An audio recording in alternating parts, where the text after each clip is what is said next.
Salut, c'est Cyril, je te retrouve à nouveau pour te parler d'un livre. Donc on est aujourd'hui dehors, hein, tu risques d'écouter les canards, tu t'inquiètes pas, c'est normal. En tout cas aujourd'hui on va parler du livre de Tchador Javan. Ce livre s'appelle Bas les voiles, c'est un livre qui n'a pas eu un grand retentissement en France. Pourtant il apporte vraiment un éclairage très intéressant sur le port du voile, sur ce que ça symbolise, Enfin voilà, on va parler de tout ça dans cette vidéo. Allez, c'est parti. Alors Tchador Javan, qui est-ce? C'est une auteure qui est née en Iran, qui a vécu en Iran et qui est arrivée en France en 1993.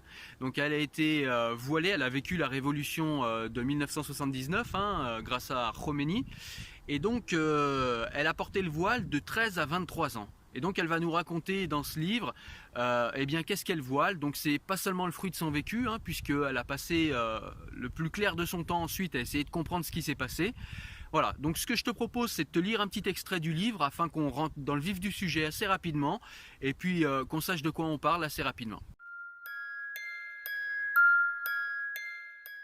Voilà, donc cet article, tu vas pouvoir le retrouver en description. Je vais vous mettre le lien pour vous rediriger vers le blog cyrilc42.blog et vous pourrez récupérer à l'écrit ce texte. Voilà, donc on est parti. Moi, je l'ai intitulé « Que signifie porter le voile ?» par Tchador Javan. Allez, je vous lis l'extrait du livre. Mais qu'est-ce que porter le voile? Habiter un corps voilé. Que signifie être condamné à l'enfermement dans un corps voilé puisque féminin? Qui a le droit d'en parler? J'avais 13 ans quand la loi islamique s'est imposée en Iran sous la férule de Khomeini, rentré en Iran avec la bénédiction de beaucoup d'intellectuels français. Une fois encore, ces derniers avaient décidé pour les autres de ce qui devait être leur liberté et leur avenir. Une fois encore, ils s'étaient répandus en leçons de morale et en conseils politiques. Une fois encore, ils n'avaient rien vu venir.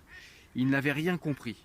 Une fois encore, ils avaient tout oublié et, forts de leurs erreurs passées, s'apprêtaient à observer impunément les erreurs subies par les autres, à souffrir par procuration, quitte à opérer, le moment venu, quelques révisions déchirantes qui n'entameraient toutefois ni leur bonne conscience ni leur superbe.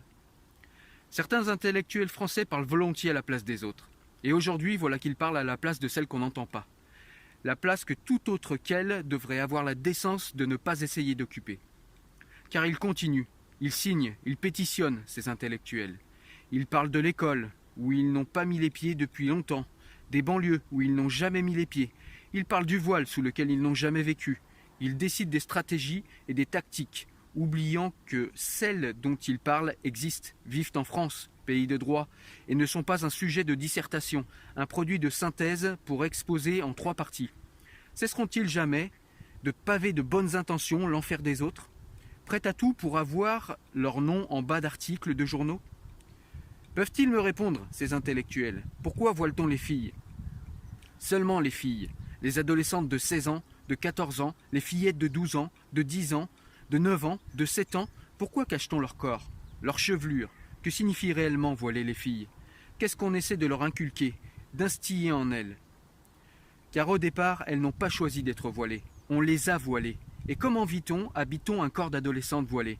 Après tout, pourquoi ne voile-t-on pas les garçons musulmans? Leur corps, leur chevelure, ne peuvent-ils pas susciter le désir des filles? Mais les filles ne sont pas faites pour avoir du désir dans l'islam, seulement pour être l'objet du désir des hommes.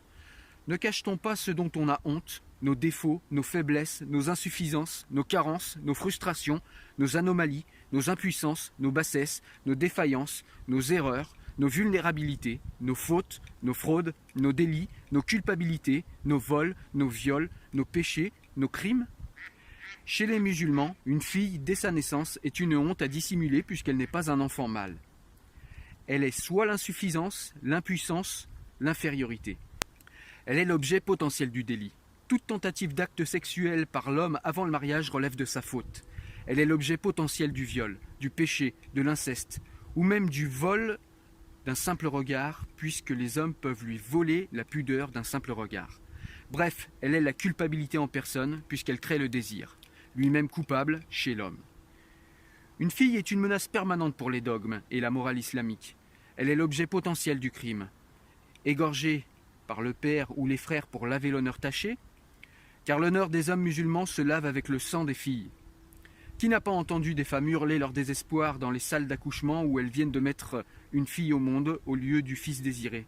Qui n'a pas entendu certaines d'entre elles supplier, appeler à la mort sur leur fille ou elles-mêmes, qui n'a pas vu la détresse d'une mère qui vient de mettre au monde sa semblable, celle qui va lui jeter à la figure ses propres souffrances, qui n'a pas entendu des mères dire « jetez-la dans la poubelle, étouffez-la si c'est une fille », par peur d'être tabassée ou répudiée.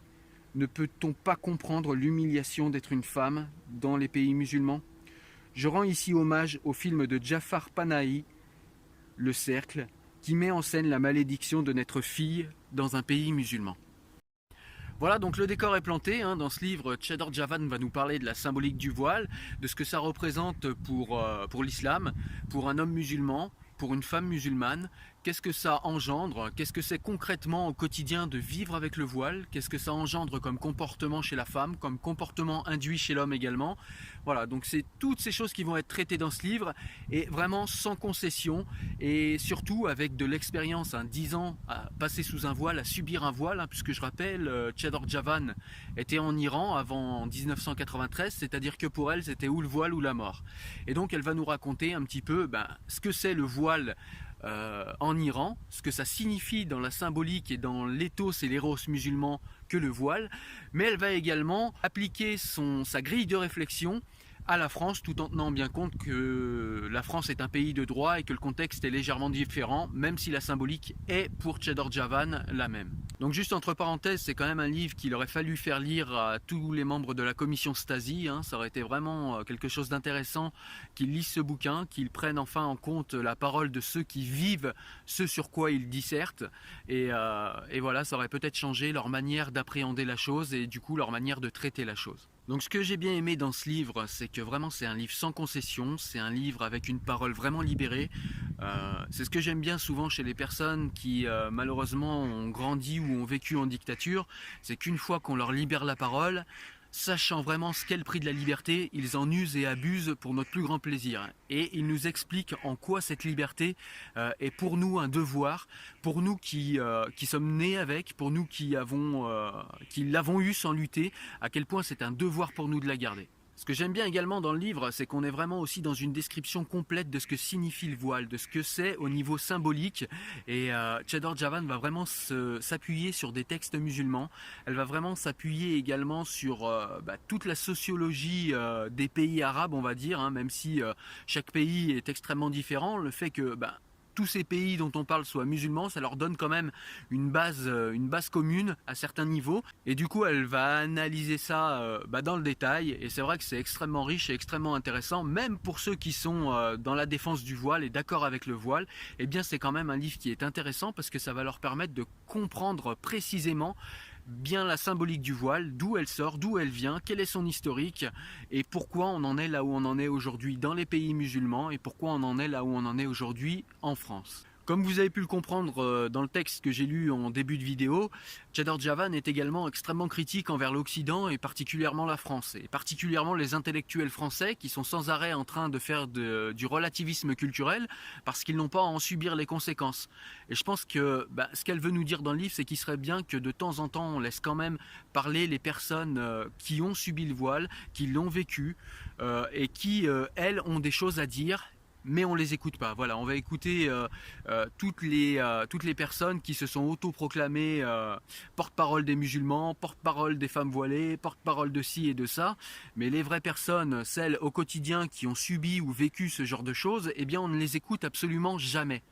Voilà, on les écoute quand elles sont voilées et qu'elles ont un discours positif, mais on les écoute jamais quand elles sont dévoilées et qu'elles ont un discours critique, parce que on est malade en France de cette espèce d'antiracisme béat où dès qu'on produit la moindre critique contre celui qu'on a intériorisé en nous comme l'étranger, on est tout de suite taxé de racisme, on est tout de suite suspecté de nazisme. Vous voyez, donc eh bien elle critique très très fort tout ça, Chedor Javan, et c'est vrai que c'est très intéressant puisque du coup c'est un regard extérieur d'une personne sur la France, sur la manière dont on vit notre tolérance et notre vivre ensemble, et puis sur la manière dont on a de s'illusionner de vertus qu'on aurait du fait de notre grande tolérance, alors qu'en fait tout ça c'est simplement du vent.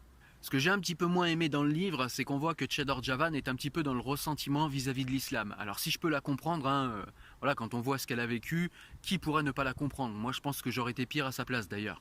Elle a beaucoup intellectualisé les choses et elle a beaucoup cherché à comprendre. Et voilà, mais c'est vrai que dans le livre, on peut émettre un bémol dans le sens où elle est vraiment clairement contre l'islam. Elle se positionne comme une fervente athée et ça peut des fois nuire, je pense, aux propos et à l'objectivité du propos. Voilà, mais ça ne veut pas dire que tout ce qui est dedans n'est pas du tout objectif, bien au contraire, ou que c'est pas pertinent. Voilà.